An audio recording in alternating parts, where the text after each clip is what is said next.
സുഹൃത്തുക്കളെ, ആചാര്യ ചാണക്യൻ എന്നത് വെറുമൊരു പേര് മാത്രമല്ല, മറിച്ച് പൂർണ്ണമായൊരു ചിന്താഗതിയാണ്, ഒരു തന്ത്രമാണ്, ജീവിതം ജീവിക്കാനുള്ള കലയുടെ മറ്റൊരു പേരാണ്. രാഷ്ട്രീയം, സാമ്പത്തിക ശാസ്ത്രം, മനുഷ്യബന്ധങ്ങൾ എന്നിവയെക്കുറിച്ച് പറയുമ്പോഴെല്ലാം ചാണക്യന്റെ പേരാണ് ആദ്യം ഉയർന്നുവരുന്നത്. ഏകദേശം 2500 വർഷങ്ങൾക്ക് മുൻപ് തന്റെ അസാമാന്യ ബുദ്ധികൊണ്ട് അദ്ദേഹം ഒരു സാമ്രാജ്യം കെട്ടിപ്പടുക്കുക മാത്രമല്ല ചെയ്തത്, ഇന്നത്തെ ഈ ആധുനിക യുഗത്തിലും അക്കാലത്തെന്ന പോലെ കൃത്യമായി യോജിക്കുന്ന ചില സൂത്രവാക്യങ്ങൾ നൽകുകയും ചെയ്തു. അദ്ദേഹത്തിന്റെ നയങ്ങൾ ഏതെങ്കിലും മതത്തിന്റെയോ വിഭാഗത്തിന്റെയോ ഉപദേശമല്ല, അത് മനുഷ്യന്റെ പ്രകൃതം വായിച്ചെടുക്കാനുള്ള ശാസ്ത്രമാണ്. ഒരു പാമ്പിൽ നിന്ന് നിങ്ങൾ എത്രത്തോളം അകലം പാലിക്കുന്നുവോ അത്രത്തോളം അകലം ഈ 3 ആളുകളിൽ നിന്നും പാലിക്കണം എന്ന് ചാണക്യൻ പറയുമ്പോൾ അതിനു പിന്നിൽ ആഴത്തിലുള്ള മനഃശാസ്ത്രവും നൂറുകണക്കിന് വർഷങ്ങളുടെ അനുഭവസമ്പത്തും ഒളിഞ്ഞിരിപ്പുണ്ട്. എന്നാൽ നിൽക്കൂ സുഹൃത്തുക്കളെ, നിങ്ങൾക്കായി ഈ വീഡിയോ തയ്യാറാക്കാൻ ഞങ്ങൾ ഒരുപാട് അധ്വാനിക്കുന്നുണ്ട്. പകരമായി നിങ്ങൾക്ക് ഒരു ലൈക്കും പ്രിയപ്പെട്ടതൊരു കമന്റും ചെയ്യാമല്ലോ. വീഡിയോ ലൈക്ക് ചെയ്ത് ചാനൽ സബ്സ്ക്രൈബ് ചെയ്യാൻ മറക്കരുത്. കൂടാതെ നിങ്ങളുടെ സുഹൃത്തുക്കളുമായി ഇത് തീർച്ചയായും ഷെയർ ചെയ്യുക. ഒപ്പം നിങ്ങൾ എവിടെ നിന്നാണ് ഈ വീഡിയോ കാണുന്നതെന്ന് കമന്റ് ചെയ്ത് അറിയിക്കുകയും ചെയ്യുക. നമുക്ക് വീഡിയോയിലേക്ക് കടക്കാം. ആദ്യം നാം മനസ്സിലാക്കേണ്ടത് എന്തുകൊണ്ടാണ് ചാണക്യൻ പാമ്പിനെ തന്നെ ഉദാഹരണമായി എടുത്തത് എന്നാണ്. അകലം പാലിക്കുന്നതിനുള്ള ഏറ്റവും വലിയ അളവുകോലായി പാമ്പിനെ മാറ്റാൻ മാത്രം അതിൽ എന്താണുള്ളത്? പാമ്പ് ഒരിക്കലും നെഞ്ചുവിരിച്ച് നേർക്കുനേർ വരില്ല. അത് പുല്ലുകൾക്കിടയിലും കല്ലുകൾക്കടിയിലും ഇരുണ്ട കോണുകളിലും ഒളിച്ചിരിക്കും. അത് നിങ്ങളുടെ തൊട്ടടുത്താണെന്ന് നിങ്ങൾ അറിയുക പോലുമില്ല. അതിന്റെ ചലനം വളരെ ശാന്തവും ഇഴയുന്നതുമായിരിക്കും. ഒരു ശബ്ദം പോലും കേൾക്കില്ല. അപകടം മണക്കാത്തിടത്തോളം പാമ്പ് ഒരിക്കലും ആദ്യം ആക്രമിക്കില്ല. എന്നാൽ അതിന്റെ കാഴ്ചപ്പാടിൽ എന്താണ് അപകടം? അത് നിങ്ങൾക്കറിയാൻ കഴിയില്ല. നിങ്ങൾ വെറുതെ നടന്നു പോവുകയായിരിക്കും, എന്നാൽ നിങ്ങൾ അതിനെ ചവിട്ടിയരയ്ക്കാൻ വരികയാണെന്ന് അത് കരുതും. പിന്നെ എന്താണ് സംഭവിക്കുക?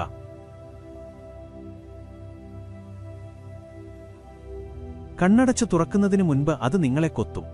അതിന്റെ പല്ലുകൾ എത്രത്തോളം മൂർച്ചയുള്ളതാണെന്നാൽ എപ്പോഴാണ് കൊത്തുന്നത് എന്ന് പോലും നിങ്ങൾ അറിയില്ല. വെള്ളത്തിൽ പഞ്ചസാര അലിയുന്നതുപോലെ വിഷം രക്തത്തിൽ കലരും. നിങ്ങൾക്കത് തിരിച്ചറിയുമ്പോഴേക്കും സമയം ഒരുപാട് വൈകിയിട്ടുണ്ടാകും. പാമ്പിന് നിങ്ങൾ എത്ര പാൽ കൊടുത്താലും, നെറ്റിയിൽ തിലകം ചാർത്തിയാലും, മധുരഗാനങ്ങൾ കേൾപ്പിച്ചാലും അത് അതിന്റെ പ്രകൃതം മാറ്റില്ല. അത് പാമ്പായി തന്നെ തുടരും. അവസരം കിട്ടുമ്പോൾ ഉറപ്പായും കൊത്തുകയും ചെയ്യും. കാരണം കൊത്തുക എന്നത് അതിന്റെ പ്രകൃതമാണ്, അതിന്റെ DNA ആണ്. ഇനി ഒന്ന് ശ്രദ്ധിക്കുക. പുറമേ തണുത്തതും എന്നാൽ ഉള്ളിൽ വിഷം നിറഞ്ഞതുമായ പാമ്പിനെപ്പോലെ തന്നെയാണ് ചില മനുഷ്യരും എന്നതുകൊണ്ടാണ് പാമ്പിൽ നിന്ന് അകലം പാലിക്കാൻ ചാണക്യൻ ഉപദേശിച്ചത്. ഈ മനുഷ്യർ പുറമേ വളരെ മധുരമായി സംസാരിക്കും, ചിരിക്കുകയും പുഞ്ചിരിക്കുകയും ചെയ്യും, നിങ്ങളുടെ തോളിൽ കൈയിട്ട് സംസാരിക്കും, നിങ്ങളുടെ എല്ലാ കാര്യങ്ങൾക്കും തലകുലുക്കി സമ്മതം മൂളും. എന്നാൽ ഇവരുടെ ഉള്ളിൽ വിഷത്തിന്റെ വലിയൊരു കലവറ തന്നെയുണ്ടാകും. അവസരം കിട്ടുമ്പോൾ നിങ്ങളുടെ ജീവിതം മുഴുവൻ തകർത്തെറിയാൻ അതിനു കഴിയും. ഇവരുടെ ഏറ്റവും അപകടകരമായ കാര്യമെന്തെന്നാൽ നിങ്ങൾക്കൊട്ടും സംശയം തോന്നാത്ത സമയത്താകും അവർ നിങ്ങളെ ആക്രമിക്കുക. കൃത്യം ഒരു പാമ്പിനെപ്പോലെ. ഇങ്ങനെയൊക്കെ ചെയ്യാൻ ആർക്കാണ് കഴിയുക എന്ന് നിങ്ങൾ ചിന്തിക്കുന്നുണ്ടാകും. അപരിചിതനായ ഒരാൾക്ക് അങ്ങനെ ചെയ്യാൻ കഴിയില്ല.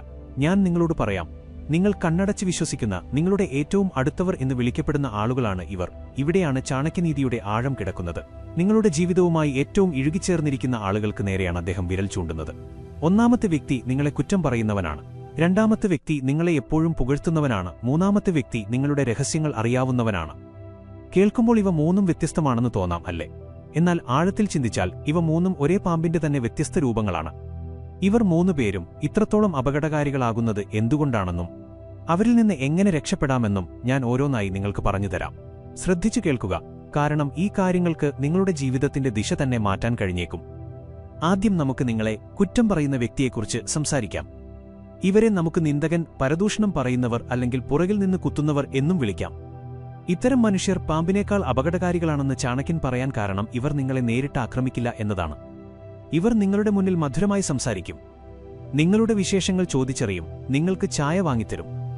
എന്നാൽ നിങ്ങൾ തിരിഞ്ഞു നടക്കുമ്പോൾ ഇവർ നിങ്ങളുടെ അഭിമാനത്തെ പിച്ചിച്ചീന്താൻ തുടങ്ങും. ഓഫീസുകളിൽ ബോസിന്റെ ചെവിയിൽ എപ്പോഴും എന്തെങ്കിലുമൊക്കെ പറഞ്ഞുകൊണ്ടിരിക്കുന്ന ചിലരെ നിങ്ങൾ കണ്ടിട്ടുണ്ടാകും. ഇന്നയാൾ ശരിക്ക് ജോലി ചെയ്യുന്നില്ല എന്നോ ഇന്നയാൾ പുറകിൽ നിന്ന് ബോസിനെ കുറ്റം പറയുന്നുണ്ടെന്നോ ഒക്കെ അവർ പറയും. അവർ സ്വയം വലിയ സത്യസന്ധരാണെന്ന മട്ടിലാകും കാര്യങ്ങൾ അവതരിപ്പിക്കുക. എന്നാൽ യഥാർത്ഥത്തിൽ അവർ പാമ്പിനെപ്പോലെ നിങ്ങളുടെ കരിയറിനെ കൊത്തി നശിപ്പിക്കുകയാണ്. കുടുംബങ്ങളിലും ഇത്തരം ബന്ധുക്കളെ കാണാം. നിങ്ങളുടെ ഭർതൃഗൃഹത്തിലോ സ്വന്തം വീട്ടിലോ പോയി അവർ നിങ്ങളെക്കുറിച്ച് പരാതി പറയും. മരുമകൾ അങ്ങനെയുമാണ്, മരുമകൻ ഇങ്ങനെയുമാണ്, മകനൊന്നും അനുസരിക്കുന്നില്ല എന്നൊക്കെ അവർ പറയും. 2 കുടുംബങ്ങൾക്കിടയിൽ തീപ്പൊരിയിട്ട് അതിൽ നിന്ന് ആനന്ദം കണ്ടെത്തുന്ന ആളുകളാണ് ഇവർ. ഇത്തരക്കാരിൽ നിന്ന് ഒരു പാമ്പിൽ നിന്ന് എന്ന പോലെ അകലം പാലിക്കണം എന്നാണ് ചാണക്യൻ പറയുന്നത്. കാരണം ഇവർ നിങ്ങളുടെ സ്വഭാവത്തെയാണ് നശിപ്പിക്കുന്നത്. ഏതൊരു മനുഷ്യന്റെയും ഏറ്റവും വലിയ സമ്പത്ത് അയാളുടെ വ്യക്തിത്വമാണ്. അത് നഷ്ടപ്പെട്ടാൽ നിങ്ങൾ മണ്ണോട് ചേർന്നു എന്ന് കരുതിയാൽ മതി. കുറ്റം പറയുന്നവരുടെ വിഷം പതുക്കെ പതുക്കെ നിങ്ങളുടെ സാമൂഹിക പദവിയെ ഇല്ലാതാക്കുന്നു. ആളുകൾ നിങ്ങളിൽ നിന്ന് അകലാൻ തുടങ്ങുമ്പോഴാണ് നിങ്ങൾക്കിതേക്കുറിച്ച് മനസ്സിലാകുന്നത് എന്നതാണ് ഇതിലെ ഏറ്റവും ഭയാനകമായ കാര്യം. നിങ്ങളുടെ സുഹൃത്തുക്കൾ നിങ്ങളെ സംശയത്തോടെ നോക്കാൻ തുടങ്ങുമ്പോൾ എന്താണ് സംഭവിച്ചതെന്ന് നിങ്ങൾ ചിന്തിക്കും.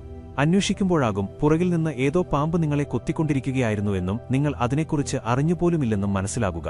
അതുകൊണ്ടാണ് ഇവരോട് തർക്കിക്കാൻ നിൽക്കരുത് എന്ന് ചാണക്യൻ പറഞ്ഞത്. ഇവരുടെ മുന്നിൽ ന്യായീകരിക്കാൻ ശ്രമിക്കരുത്. വെറുതെ അവരിൽ നിന്ന് അകന്നു മാറുക. കാരണം നിങ്ങളെ കുറ്റം പറയാൻ തീരുമാനിച്ചുറപ്പിച്ച ഒരാൾ ഒരിക്കലും നിങ്ങളുടെ ഭാഗത്തെ സത്യം കേൾക്കാൻ തയ്യാറാകില്ല. അവർക്ക് വെറുതെ വിഷം ചീറ്റിയാൽ മാത്രം മതി. കൊത്തരുത് എന്നൊരു പാമ്പിനോട് പറഞ്ഞാൽ അത് കേൾക്കുമോ? ഇല്ലല്ലോ. പിന്നെ എന്തിനാണ് നിന്ദകനെ പറഞ്ഞ് മനസ്സിലാക്കാൻ ശ്രമിക്കുന്നത്? ഒരു കാര്യം എപ്പോഴും ഓർക്കുക, നിങ്ങളെ കുറ്റം പറയുന്നവർ മിക്കവാറും ഉള്ളിന്റെയുള്ളിൽ നിങ്ങളോട് അസൂയയുള്ളവരായിരിക്കും. നിങ്ങളുടെ വളർച്ചയും സന്തോഷവും സുഖവും അവർക്ക് സഹിക്കാൻ കഴിയില്ല. അതുകൊണ്ട് നിങ്ങളുടെ പ്രതിച്ഛായ തകർക്കുന്നതിലൂടെ അവർ മാനസികമായ സംതൃപ്തി കണ്ടെത്തുന്നു. ഈ കാര്യം കൂടി നിങ്ങൾ മനസ്സിലാക്കുക. യഥാർത്ഥ വിമർശനവും കുറ്റം പറയലും തമ്മിൽ എങ്ങനെ തിരിച്ചറിയാം എന്ന് നിങ്ങൾ ചിന്തിക്കുന്നുണ്ടാകും. ഞാൻ പറയാം. യഥാർത്ഥ വിമർശകൻ നിങ്ങളുടെ തെറ്റുകൾ നിങ്ങളുടെ മുഖത്തു നോക്കി പറയുന്നവനാണ്. അതും ഒറ്റയ്ക്ക് നിൽക്കുമ്പോൾ. അവർ നിങ്ങളുടെ നന്മ ആഗ്രഹിക്കുന്നു, അതുകൊണ്ട് നിങ്ങളെ അപമാനിക്കാൻ അവർ ശ്രമിക്കില്ല. എന്നാൽ നിന്ദകൻ നിങ്ങളെ അപമാനിക്കാൻ വേണ്ടി തന്നെയാണ് അത് ചെയ്യുന്നത്. അവർ അത് എല്ലാവരുടെയും മുന്നിൽ വെച്ചോ അല്ലെങ്കിൽ നിങ്ങളുടെ അസാന്നിധ്യത്തിൽ മറ്റുള്ളവരുടെ ചെവിയിലോ പറയും. നിങ്ങൾ അവരോട് ചോദിച്ചാൽ ഞാൻ അങ്ങനെയൊന്നും പറഞ്ഞിട്ടില്ല എന്ന് അവർ പറയും. കൃത്യം പാമ്പിനെപ്പോലെ കൊത്തുകയും ചെയ്യും, എന്നാൽ ഒരു പാടും അവശേഷിപ്പിക്കില്ല. ചാണക്യനീതിയുടെ മറ്റൊരു സൂത്രവാക്യം കൂടി ഇവിടെ കൃത്യമായി യോജിക്കും. ദുഷ്ടനായ ഒരു വ്യക്തിയുമായി സൗഹൃദം കൂടുന്നതിനേക്കാൾ നല്ലത് ഒരു പാമ്പിനൊപ്പം ജീവിക്കുന്നതാണ്. പാമ്പ് ചിലപ്പോൾ മാത്രമേ കൊത്തുകയുള്ളൂ, എന്നാൽ ദുഷ്ടനായ വ്യക്തി ഓരോ നിമിഷവും കൊത്തിക്കൊണ്ടിരിക്കും. അതുകൊണ്ട് എപ്പോഴും മറ്റുള്ളവരെ കുറ്റം പറയുന്ന ഒരാൾ നിങ്ങളുടെ ചുറ്റിലുമുണ്ടെങ്കിൽ അവൻ നിങ്ങളെയും കുറ്റം പറയുന്നുണ്ടാകുമെന്ന് മനസ്സിലാക്കുക. അവനിൽ നിന്ന് ഉടൻ തന്നെ അകലം പാലിക്കുക. ഒന്നും ചിന്തിക്കാതെ, ഒരു വിശദീകരണവും നൽകാതെ, ഒരു നാടകവും കളിക്കാതെ നിശബ്ദമായി ഒഴിഞ്ഞുമാറുക. കാരണം ഇത് നിങ്ങളുടെ കിടക്കയിൽ കയറിപ്പറ്റിയ അതേ പാമ്പാണ്. ഇനി നമുക്ക് രണ്ടാമത്തെ വ്യക്തിയെക്കുറിച്ച് സംസാരിക്കാം. ഏറ്റവും മധുരമായി സംസാരിക്കുന്ന എന്നാൽ ഏറ്റവും അപകടകാരിയായ വ്യക്തി. അതെ, എപ്പോഴും നിങ്ങളെ പുകഴ്ത്തുന്ന ആളുകളെക്കുറിച്ചാണ് ഞാൻ പറയുന്നത്. അമിതമായി പുകഴ്ത്തുന്നവരും പാമ്പിന് സമാനമായ മാരകതയുള്ളവരാണെന്ന് ചാണക്യൻ പറയുന്നു. സത്യം പറഞ്ഞാൽ ഒറ്റനോട്ടത്തിൽ ഈ രണ്ടാമത്തെ പാമ്പിനെ കുറച്ചുകൂടി ഇഷ്ടപ്പെടാൻ സാധ്യതയുണ്ട്. കാരണം പ്രശംസ കേൾക്കാൻ ആർക്കാണ് ഇഷ്ടമല്ലാത്തത്? പ്രശംസിച്ചുകൊണ്ട് തലയിൽ തലോടാൻ ആഗ്രഹിക്കുന്ന ഒരു കൊച്ചുകുട്ടി എല്ലാ മനുഷ്യന്റെ ഉള്ളിലുമുണ്ട്. വാ, നീ വളരെ നല്ലവനാണ് എന്ന് കേൾക്കാൻ അവൻ ആഗ്രഹിക്കുന്നു. കൃത്യമായി ഈ ദൗർബല്യത്തെയാണ് മുഖസ്തുതി പറയുന്നവർ മുതലെടുക്കുന്നത്. മുഖസ്തുതി എന്നത് നിങ്ങൾ പോലും അറിയാതെ നിങ്ങളിലേക്ക് കയറുന്ന ഒരു വിഷമാണ്. ഇത് പതുക്കെ പതുക്കെ നിങ്ങളുടെ അഹങ്കാരത്തെ വളർത്തുന്നു. നിങ്ങളാണ് ഏറ്റവും മിടുക്കൻ, നിങ്ങളാണ് ഏറ്റവും സുന്ദരൻ, നിങ്ങളാണ് ഏറ്റവും ബുദ്ധിമാനെന്ന ദിവസവും കേൾക്കുമ്പോൾ അതെ, ഞാനാണ് എല്ലാം എന്ന് നിങ്ങൾക്ക് തന്നെ തോന്നിത്തുടങ്ങും. അവിടെ നിന്നാണ് തകർച്ച ആരംഭിക്കുന്നത്. കാരണം ഒരു മനുഷ്യൻ തന്നെ ഏറ്റവും വലിയവനായി കാണാൻ തുടങ്ങുമ്പോൾ അയാൾ പുതിയ കാര്യങ്ങൾ പഠിക്കുന്നത് അവസാനിപ്പിക്കുന്നു. സ്വന്തം തെറ്റുകൾ കാണാൻ അയാൾക്ക് കഴിയാതെ വരുന്നു. അപ്പോഴാണ് യഥാർത്ഥ പാമ്പ് ആക്രമിക്കുന്നത്. നിങ്ങളുടെ കണ്ണുകളിൽ നോക്കി കള്ളപ്രശംസ ചൊരിയുന്ന വ്യക്തി മുന്നിൽ നിന്ന് കൊത്തുന്ന പാമ്പിനേക്കാൾ മോശമാണെന്ന് ചാണക്യൻ പറഞ്ഞിട്ടുണ്ട്. കാരണം പാമ്പിന്റെ ആക്രമണം കാണാൻ കഴിയും, എന്നാൽ മുഖസ്തുതി പറയുന്നവന്റെ ആക്രമണം കാണാൻ കഴിയില്ല. അവൻ തന്റെ വിഷത്തിന് നിങ്ങളെ എത്രത്തോളം അടിമയാക്കുന്നുവെന്നാൽ നിങ്ങൾ സ്വയം അവന്റെ അടുത്തേക്ക് പോകാൻ തുടങ്ങും. ദിവസങ്ങൾ കഴിയുന്തോറും നിങ്ങളുടെ ചിന്തിക്കാനും മനസ്സിലാക്കാനുമുള്ള കഴിവ് ദുർബലമായിക്കൊണ്ടിരിക്കും. ചരിത്രത്തിൽ ഇതിന് അസംഖ്യം ഉദാഹരണങ്ങളുണ്ട്. മുഖസ്തുതി പറയുന്ന രാജസദസ്യർ കാരണം സ്വന്തം രാജ്യം തന്നെ നഷ്ടപ്പെട്ട രാജാക്കന്മാരുണ്ട്. രാമായണത്തിൽ രാവണന്റെ സദസ്സിലും അവന്റെ എല്ലാ വാക്കുകളെയും പ്രശംസിക്കുന്ന എത്രയോ ആളുകളുണ്ടായിരുന്നു. വിഭീഷണൻ സത്യം പറഞ്ഞപ്പോൾ പോലും രാവണന് ആ സത്യം കൈപുള്ളതായി തോന്നി. കാരണം അവന്റെ ചെവികൾ മുഖസ്തുതിയുടെ മധുരമുള്ള വിഷം കുടിച്ച് ശീലിച്ചിരുന്നു. അതിന്റെ ഫലം എല്ലാവർക്കും അറിയാമല്ലോ. സ്വർണ്ണലങ്ക കത്തിച്ചാമ്പലായി. ആധുനിക ജീവിതത്തിലും ഇത് കാണാം. ഒരു ബിസിനസ്സുകാരന്റെ ചുറ്റും എപ്പോഴും അയാളെ പുകഴ്ത്തിക്കൊണ്ടിരിക്കുന്ന ചിലർ ഉറപ്പായും ഉണ്ടാകും. സാർ, താങ്കളെപ്പോലെ വേറെ ആരുമില്ല.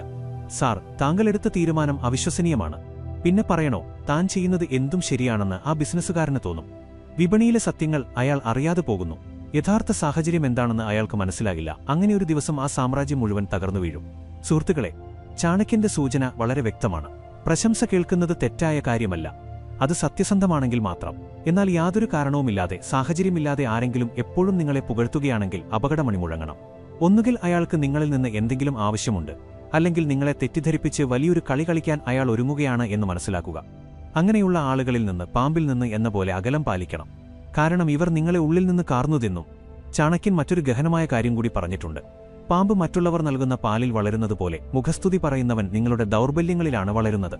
അതുകൊണ്ട് ആരെങ്കിലും നിങ്ങളെ പരിധിയിലധികം പുകഴ്ത്തുകയാണെങ്കിൽ അവനെ സംശയത്തോടെ നോക്കുക. യാതൊരു മടിയും കൂടാതെ സമാധാനത്തോടെ അവനിൽ നിന്ന് അകലം പാലിക്കുക. അതെ, ഇത് തീർച്ചയായും ബുദ്ധിമുട്ടുള്ള കാര്യമാണ്, കാരണം മധുരമുള്ള വിഷം ഉപേക്ഷിക്കാൻ മനസ്സനുവദിക്കില്ല. എന്നാൽ ജീവിതം രക്ഷിക്കണമെങ്കിൽ ഇത് ചെയ്തേ മതിയാകൂ. ഇനി നിങ്ങളുടെ ചുറ്റും ഒന്ന് കണ്ണോടിച്ചു നോക്കൂ. അനാവശ്യ പ്രശംസകൾ കൊണ്ട് നിങ്ങളെ എപ്പോഴും മൂടുന്ന ആരെങ്കിലും അവിടെയുണ്ടോ? ഉണ്ടെങ്കിൽ ജാഗ്രത പാലിക്കുക. ഒരുപക്ഷെ നിങ്ങളുടെ തോട്ടത്തിലെ ഏറ്റവും വിഷമുള്ള പാമ്പ് അതായിരിക്കാം. ഇനി മൂന്നാമത്തെ വ്യക്തിയുടെ ഊഴമാണ്. ഏറ്റവും നിശബ്ദമായി എന്നാൽ ഏറ്റവും മാരകമായി ആക്രമിക്കുന്ന വ്യക്തി. നിങ്ങളുടെ രഹസ്യങ്ങൾ അറിയാവുന്നവനാണ് ഈ വ്യക്തി. നിങ്ങളുടെ രഹസ്യങ്ങൾ ഒരിക്കലും ആരോടും പറയരുത് എന്ന് ചാണക്യൻ പറഞ്ഞു. അങ്ങനെ പറഞ്ഞാൽ നിങ്ങളുടെ ജീവിതത്തിന്റെ താക്കോൽ അവരുടെ കയ്യിൽ കൊടുത്തു എന്ന് കരുതുക. രഹസ്യമറിയുന്ന വ്യക്തി ഒരു പാമ്പിനെപ്പോലെയാണ്, കാരണം ഒരു പാമ്പിനെപ്പോലെ അവൻ നിങ്ങളുടെ ഏറ്റവും ദുർബലമായ ഭാഗം ഏതാണെന്ന് അറിയുന്നു. പാമ്പ് കൊത്തുമ്പോൾ ശരീരത്തിൽ രക്തക്കുഴലുകൾ ഏറ്റവും നേർത്തതും ദുർബലവുമായ ഭാഗത്താണ് അത് ആക്രമിക്കുന്നത്. അതുപോലെ തന്നെയാണ് നിങ്ങളുടെ രഹസ്യം അറിയുന്ന വ്യക്തിയും. നിങ്ങൾ അവനോട് മാത്രം പങ്കുവെച്ച നിങ്ങളുടെ ആ ദൗർബല്യത്തിലാകും അവൻ വാളോങ്ങുക. നിങ്ങൾക്ക് എന്തിനോടാണ് ഭയമെന്ന് അവനറിയാം. നിങ്ങളുടെ നിസ്സഹായത എന്താണെന്നും കഴിഞ്ഞകാലത്ത് നിങ്ങൾ ചെയ്ത തെറ്റുകൾ എന്താണെന്നും നിങ്ങളുടെ ബന്ധങ്ങൾ എങ്ങനെയാണെന്നും അവനറിയാം. ഈ വിവരങ്ങളെല്ലാം ആ പാമ്പ് തന്റെ വയറ്റിൽ ഒളിപ്പിച്ചു വെച്ചിട്ടുണ്ടാകും. അവന് നിങ്ങളെക്കൊണ്ട് എന്തെങ്കിലും ആവശ്യമുള്ളിടത്തോളം കാലം അവൻ ഈ രഹസ്യങ്ങൾ മറച്ചുവെക്കും. എന്നാൽ അവന്റെ സ്വാർത്ഥത നിങ്ങളുടേതുമായി ഏറ്റുമുട്ടുന്ന ആ ദിവസം ഈ രഹസ്യം നിങ്ങൾക്കെതിരെയുള്ള ഏറ്റവും വലിയ ആയുധമായി മാറും. അപ്പോൾ നിങ്ങൾക്കൊന്നും ചെയ്യാൻ കഴിയില്ല, കാരണം അപ്പോഴേക്കും വിഷം നിങ്ങളുടെ ഞരമ്പുകളിൽ പടർന്നിട്ടുണ്ടാകും.